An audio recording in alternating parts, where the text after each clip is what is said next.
Hi there, everybody, and welcome to another EW Sessions. I'm here with Christopher Bowshields, who is the CCO and co-founder of Totem, an event tech company and a virtual events platform that has also recently signed a new deal with Informa. And we're interested to hear a bit more about that and a bit more about your thoughts on virtual events in general. So Christopher, how are you doing today? I'm good, Stuart. Thank you for your time today. No problem at all. So to start with, can you give us just a brief history of Totem, when the company was founded and what it is that you guys do? Sure. So we've our heritage is working in events for 20 years. My experience was originally as an audiovisual tech, as a sound engineer. Latterly started our own production company. The dot-com boom, we moved into web and video production and then into technology. So we've been producing sort of video services and technology for events for a very long time. We developed our first tech stack 4 years ago. It's an app called Bonumi Pro. It allows event organizers to film all their own footage at events using a simple kit and an app that then goes up into the cloud, gets edited the same day in return. So basically sort of democratizes the whole process of getting video done and at a much cheaper rate.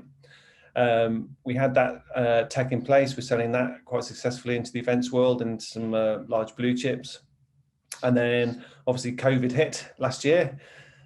So I was very bored of the topic, I'm sure, but obviously events ground to a halt.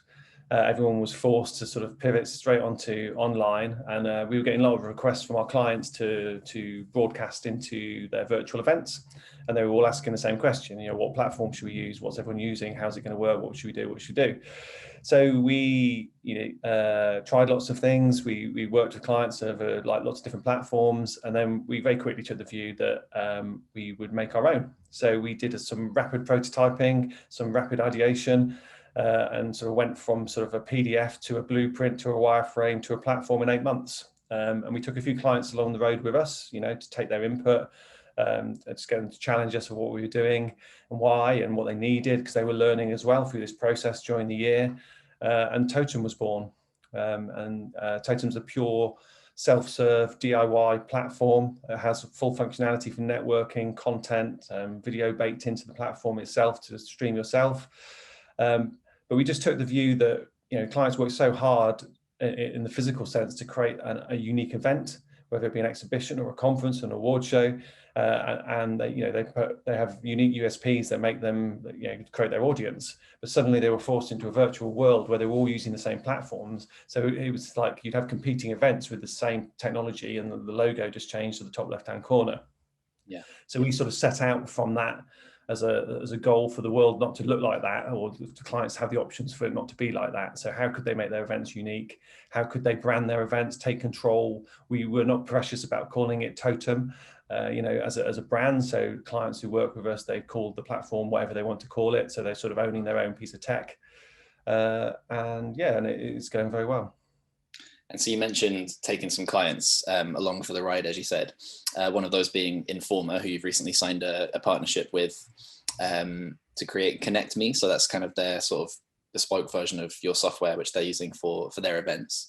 What do you think are the advantages of keeping, in terms of the tech providers, and keeping it in-house rather than just having third parties that you kind of dip in and out of? Yeah, I mean, we've worked with Informa for many years. There's some good heritage there, and they were very forward thinking. They realised that their audiences needed to come to a familiar place. So rather than coming to lots of different places all the time, multiple logins, lots of complexity, they wanted to create a self-branded place that was theirs.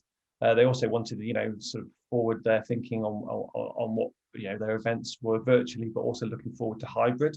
And so basically, working with us to, develop the platform and make sure that their audiences were given something that was cutting edge. So when physical returns, which is coming back, how do we take the best of what we had from our virtual experiences, but also bring back the physical to, what it used to be, but also then blend those two experiences together. And I think that's where these partnerships flourish, because you're creating, a long-standing relationship where people can feed into different situations. So we get live feedback from the events that they're running. We're able, as a smallish company, to pivot very quickly from a tech perspective, build new technology very quickly, deploy that very quickly. and just keep that breathing and alive. I don't think there's one sort of correct fit for anything. It's about being agile and just being able to respond very quickly. And do you think that those kind of long-term partnerships with event organizers could be the key for longevity when it comes to virtual events? I think so. Yeah, I think it's the only way you can do it. Really, you know, if you're a medium to large size organization that's producing events, you have to have control over what your events look like and what technology is needed. You know your events better than anybody, so Yeah. you need to have some sway over what technology you're creating and what the future looks like. And these things don't come quickly. So, you know, events, you know, plan a year in advance, 2 years in advance. You need to be planning what that tech landscape looks like and how that will evolve. You know, we're bringing the next generation of people into the landscape soon who've only ever known a technical or known a sort of an internet world. So their expectation will drive all this technology that's coming soon. So I think we're almost behind as a world of online events. It's the last year that's caused us to catch up with innovation to make sure it's sort of moving into the realms where it needs to go to. So talking of kind of catching up and keeping like smooth operations, I suppose, with virtual events, how do you create a seamless hybrid event? Are there any sort of common mistakes that you see people making that? I don't think there's any mistakes because no one knows what to do. I mean, everyone's starting from the blank page, and as challenging as that can be, I think there's something beautiful in that too, because you know there is no mistake to make because there's no starting point, and I think from that we do good stuff. I think what people trip over a little bit sometimes is the terminology and understanding what hybrid means. We have our own internal view, which is it's an event where the viewpoint of the virtual and the physical guest is considered from the beginning. So it's not an event where it's like a physical event and we're going to web stream it. That's not a hybrid event. That's just you've given access to your event online. That's a different thing. Hybrid is where you're blending these two experiences together seamlessly. So there's a blended opportunity for content. You could have a physical speaker on a stage you have a physical audience, but you also have a virtual audience. You could have a virtual speaker on a panel coming in from a different country that is viewed by the physical audience and the virtual audience. The networking can cross over the divide, so you can blend the networking between the physical and the virtual. So I think the future really is you have to find your hybrid philosophy, and you have to find your way to do it and to afford it and the technology to support it. But you have to start thinking about hybrid as the only way forward, because things have changed for good. You know, that your events will be smaller physically, whether you want them to or not. So you have to take advantage of the fact that people are willing to join virtually. So how do you do that from a cost perspective, a technical perspective? You know, how do you address all those things? And you just need flexibility and to do that, and flexibility from sort of the mindset of producing your events, but also from the technology that's provided to you, and to do that. Yeah, Absolutely. And what do you kind of see as the key functionality, I suppose, of virtual event software? Are there any bits that you kind of think of as being sort of bells and whistles? Obviously, we've had quite a lot of platforms with different USPs, but what do you think of as the core of the experience, the really essential bits? I think you just said the word there. It's experience. You know, that's fundamental. It's what is the experience? That's it. You have to have good content at your event. That's a given. If you don't, your event will fail. You know, or it won't have a year two. So content is a given. It's always king. But the experience that you put people through the technology is the key bit, and that should blend across everything you do. So I don't think people should look at things like what piece of functionality does it have. You know, it's just about bringing the event alive and making people feel something. You know, it's making the content shine, making the networking achievable, making it possible, making the virtual come nearer to the physical.